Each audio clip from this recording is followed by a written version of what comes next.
Saya tidak rela pejabat-pejabat pemerintah yang diberi kepercayaan oleh rakyat justru bekerja sama dengan pengusaha-pengusaha brengsek. Karena saya menyadari, saya merasakan, dan saya menghormati perjuangan saudara-saudara. Seorang yang bekerja dengan badannya, dengan keringatnya, dengan tangannya adalah seorang yang mulia.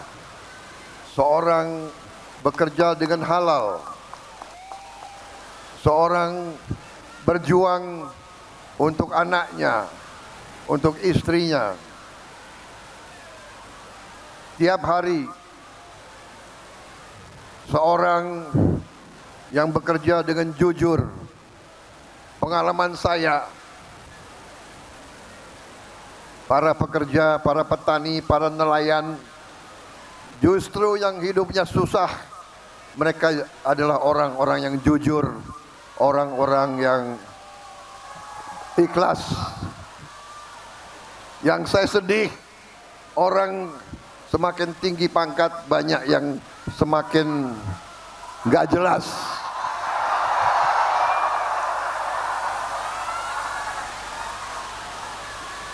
Saya heran, semakin pinter, banyak yang pinter, pinter maling.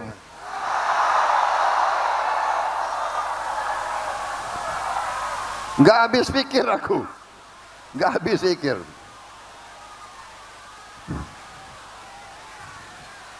Saudara-saudara, saya merasa terpanggil karena saya dari usia muda, saya masuk tentara, ingin menjaga negara ini, ingin membela negara ini, ingin membela rakyat saya.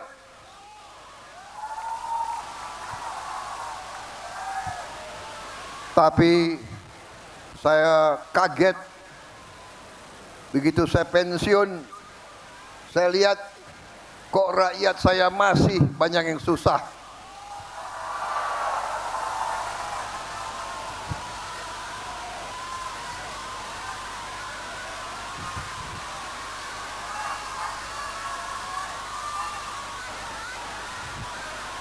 Saya telah mempertaruhkan nyawa saya berkali-kali untuk bangsa ini.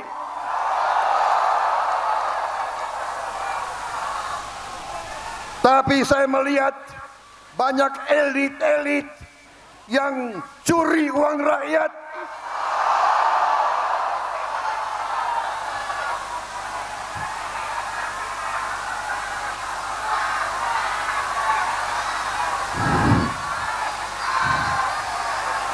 Bukan ini yang saya perjuangkan. Bukan negara yang dirampok oleh maling-maling. Saya tidak rela.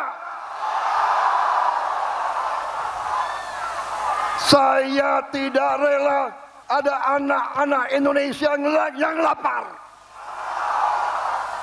Saya tidak rela ada ibu-ibu yang tidak bisa memberi susu untuk anaknya.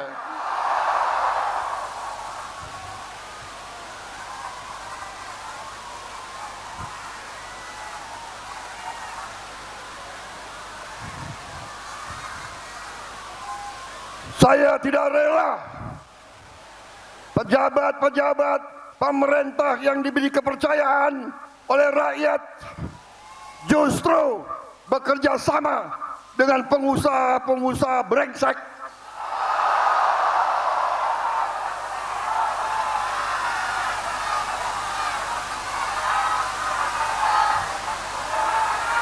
Dengan pengusaha-pengusaha serakah. Saudara-saudara, tapi saya mengajak kita dewasa. Tidak semua pengusaha serakah. Banyak yang bekerja dengan baik. Banyak Kita butuh mereka supaya ekonomi hidup. Jangan kita benci sama orang kaya. Tapi kalau kayanya ngerampok,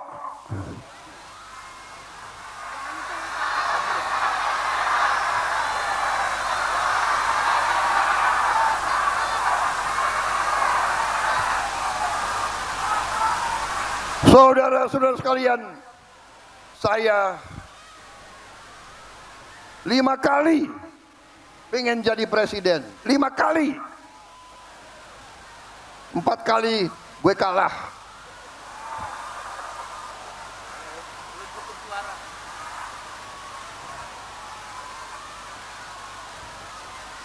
Tapi saya merasa buruh tani dan nelayan selalu bersama saya, saudara-saudara. Hanya kita tahu kadang-kadang mereka lah banyak akal, tapi gak apa-apa. Akhirnya saudara memberi mandat kepada saya, dan percayalah, saya akan memberi segalanya untuk membela rakyat saya.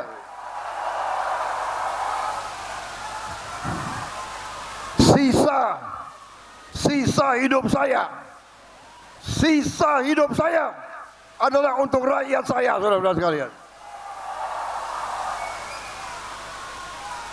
Anda tanya semua menteri saya memberi instruksi, saudara-saudara para menteri, kalau ambil kebijakan, kalau menyusun kebijakan, berpikir, bertanya, apakah ini menguntungkan rakyat kecil atau tidak? Kalau menguntungkan rakyat kecil, laksanakan. Itu sudah benar. Nggak usah ragu-ragu. Saudara-saudara sekalian, bagaimana ini ada pidato yang bagus sudah disiapkan. Perlu saya bacakan?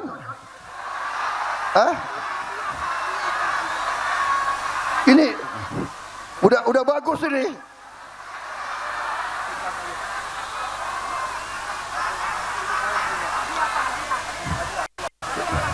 Saudara-saudara sekalian, saya ingin menggambarkan bahwa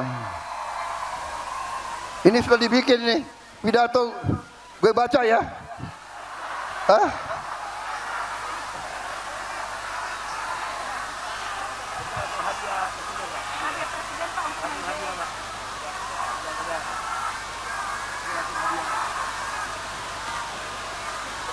Saudara-saudara sekalian,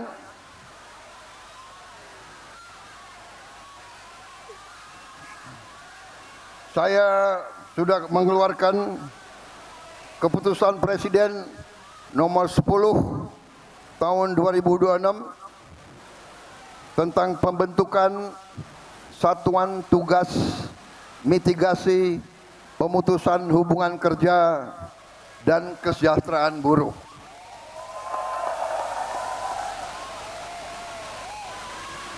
Jangan khawatir, kita akan membela kepentingan buruh yang diancam PHK. Kita akan membela dan kita akan melindungi, saudara sekalian.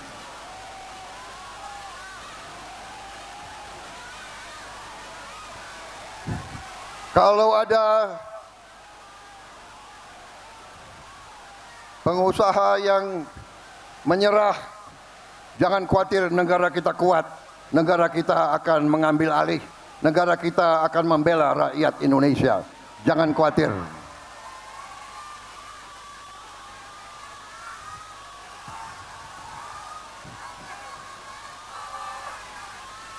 Saudara-saudara, perhatikan, seluruh dunia dalam keadaan krisis. Banyak negara sudah panik. Kita masih aman. Kita swasembada pangan. Pangan kita aman.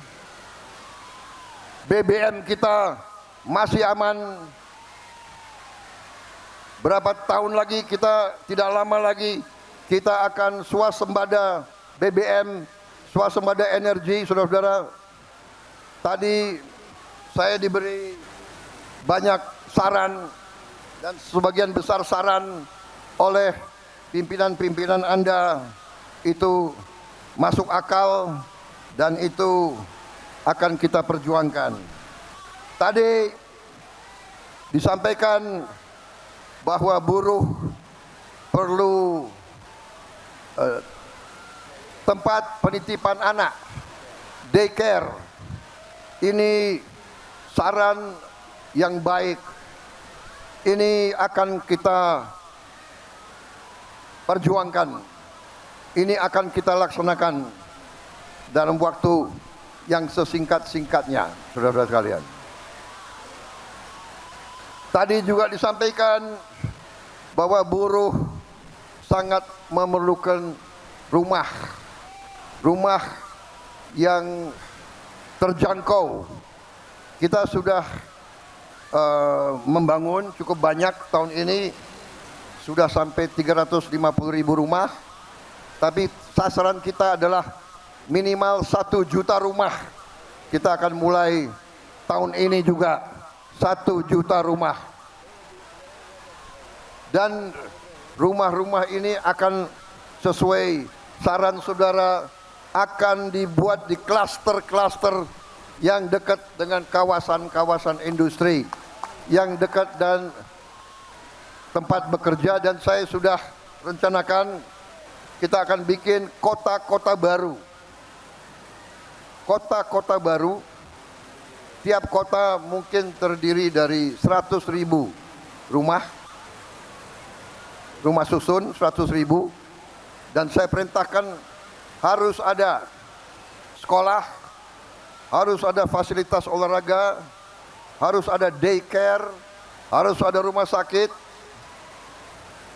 dan yang paling penting harus ada transportasi, entah kereta api ringan, bis, supaya pekerja bisa masuk ke pekerjaan dengan lancar dan baik.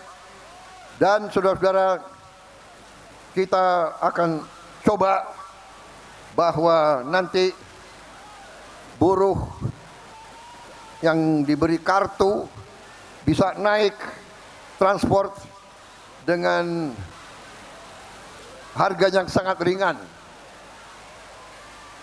Maunya gratis semua itu. Ini lo punya pemimpin di belakang gue maunya gratis semua. Tenang. Saudara-saudara, di mana-mana setelah saya jadi presiden, saya belajar, saya lihat data-data. Percayalah, negara kita sangat kaya, saudara-saudara sekalian.